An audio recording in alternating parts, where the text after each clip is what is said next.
YouTube, how's it going? The GOAT House is back, and I got my Houston Texans 2021 offseason rebuild, going through cuts, restructures if needed to clear some cap space, and then we will dive into free agency, making re-signings and potential targets in free agency in the NFL draft. We did this for every team. It's just the Texans and the Falcons left here, and then we're through every single NFL team. Plenty of NFL offseason content on the channel, a lot more to come.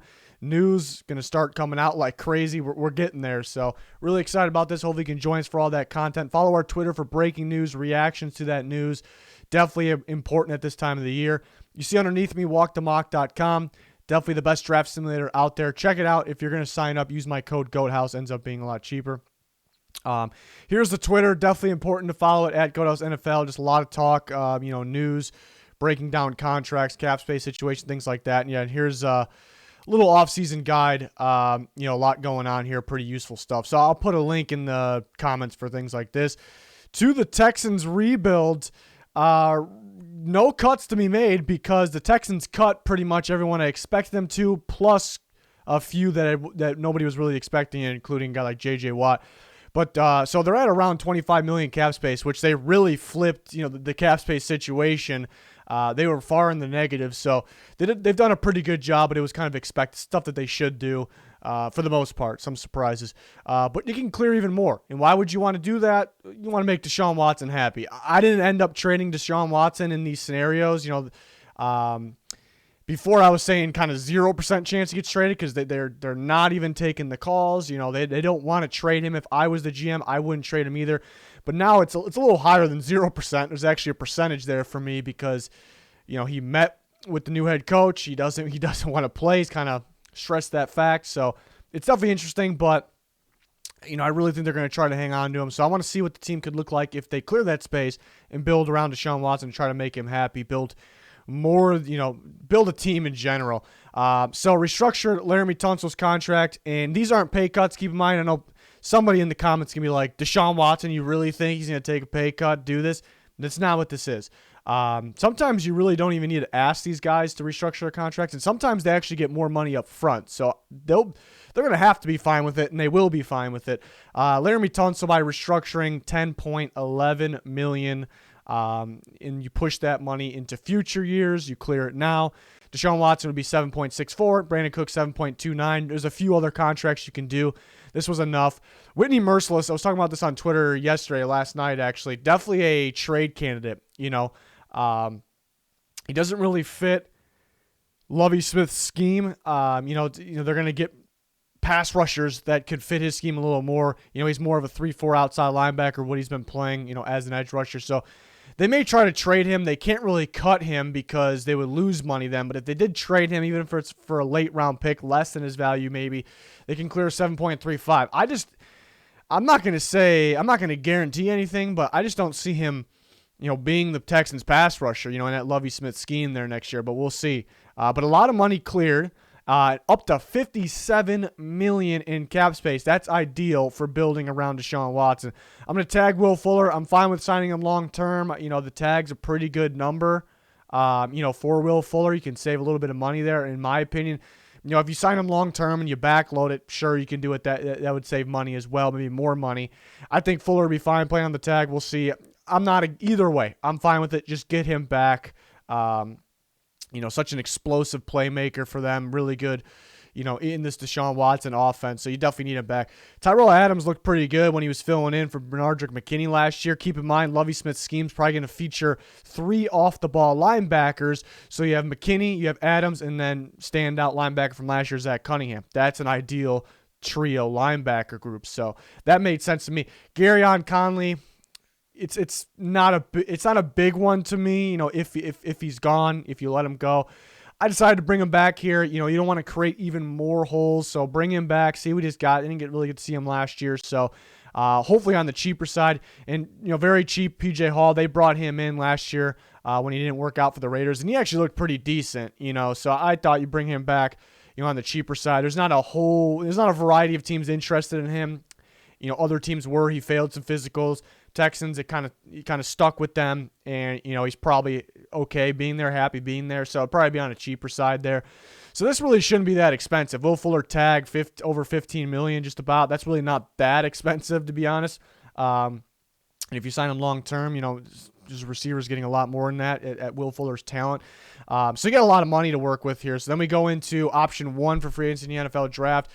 Yeah, they need somebody on the interior. They got rid of Nick Martin there at the center position. They can have somebody fill in at center.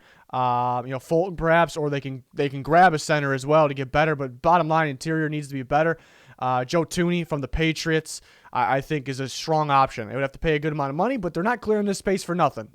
It's not just for re-sign. Some teams are clearing space just so they can re-sign their guys. Like now they got some breathing room. They can re-sign guys. Texans are clearing all this space and can clear more. And it's to resign guys like the ones we talked about, mainly Will Fuller, but it doesn't add up. They're going to work. They're going to do some more. At least I hope. So Joe Thuney would make a lot of sense. Dalvin Tomlinson. Bottom line is the Texans were atrocious stopping the run. So get guys that can stop the run. I think Dalvin Tomlinson, plug and play nose tackle. I think Ross Blacklock fits more as a D tackle, not really a nose tackle, but can move around a bit. So I think Dalvin Tomlinson just instantly upgrades your, stopping the run, which is ideal.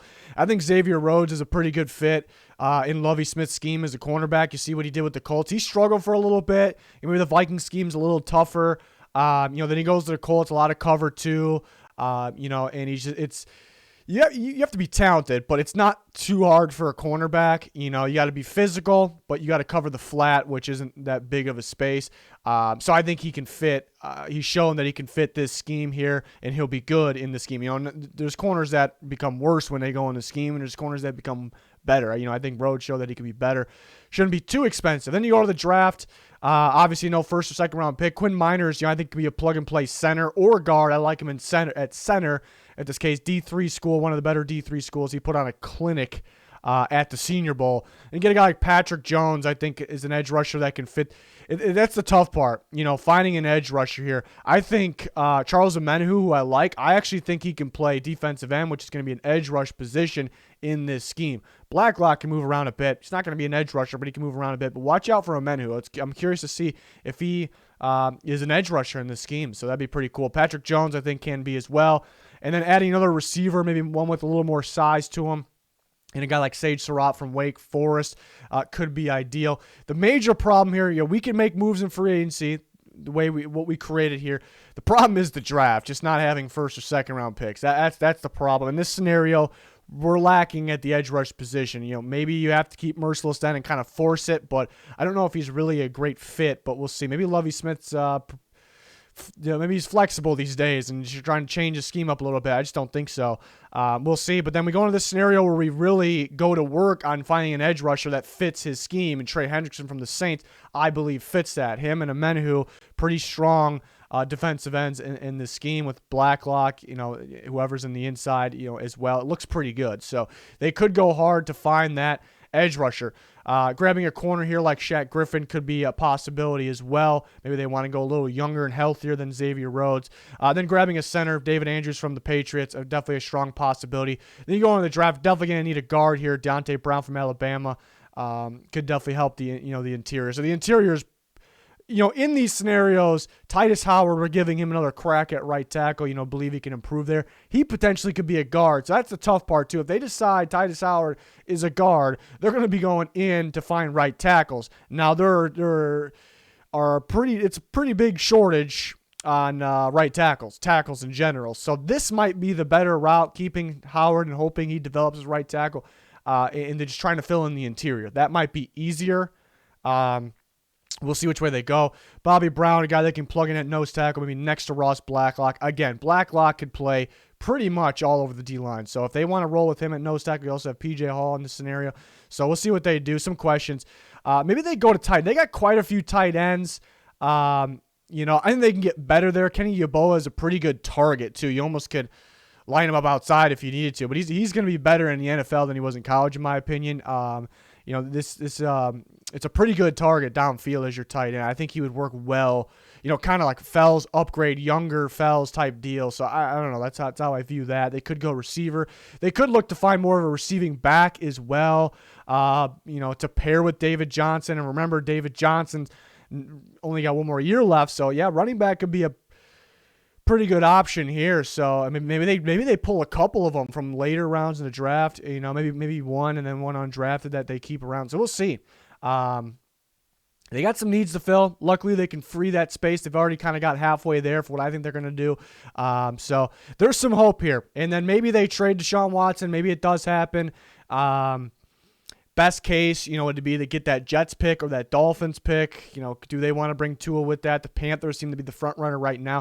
If you could somehow manage to get Brian Burns out of a Panthers trade with multiple picks, hey, it's not so bad after all, in my opinion. But you got to be in position to get that quarterback. Are you in position with that 8th pick? So a lot plays into that. Right now, they're pretty firm on they're not trading him. And I've been a little more of a believer that he actually could be traded, but I'm still on the lower end of that. We'll see what happens. Definitely things will change. We'll see if he actually, for some reason, Watson, I never gathered, that he would sit out and especially take fines. He would mainly just sit out and not playing the game that he loves. I never got those vibes from him, but now it's sounding like that he really is going to do that. So I don't know. Kind of back and forth on things like that. We'll see what happens, but that is the Texans rebuild. Did this for every single team except for the Falcons. Falcons coming out, within a couple hours of you listening to this, maybe it's already out. So, and then back to the normal NFL offseason content. Things are starting to heat up here at free agency right around the corner. And cuts, a bunch of roster moves are going to happen more and more. So excited to cover all that, whether it's here or on the Twitter. So make sure you follow that as well. That's going to do it, though. Thanks, everyone, for watching. Goodbye.